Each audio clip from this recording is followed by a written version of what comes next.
Почитувани сограѓани, почитувани представници на медиумите. Се наоѓаме на потегот каде поминува каналниот систем за наводнување преку кој се дистрибуираат вода за 560 хектари земјоделско земјиште во аторот на Стар Карорман и Карбинци, кој представува основен извор на екзистенција на жителите од овој крај. На последната средба, што како пратеник од третата изборна единица ја имав со жителите од Стар Карорман, беше побарано решавање на деценискиот проблем со нечистениот канален систем.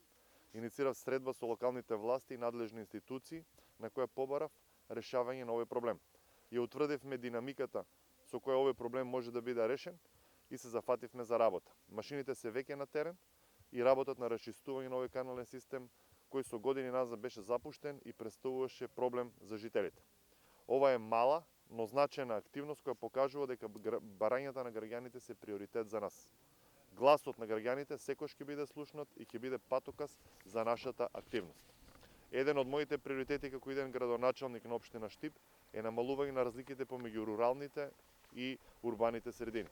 Предвидуваме изградба на рекреативна патека од населба Карорман до населба Баби. На овој начин ќе биде загарантирана безбедноста на пешаците но штипјани ќе добијат и нови содржини за рекреација. Жителите на Карорман ќе добијат и нови паркови површини збогатени со содржина за најмалите. Продолжуваме да работиме на подобрување на инфраструктурата во ова населено место. Визијата за Штип како модерен, европски и безбеден град ја започнавме пред 3 години, а сега имаме шанса заеднички да ја продолжиме. Солидарноста, професионалноста и работата во интерес на сите граѓани е моје мото и моја заклетва пред вас. Штип заслужува да е во сигурни раце. Ви благодарам.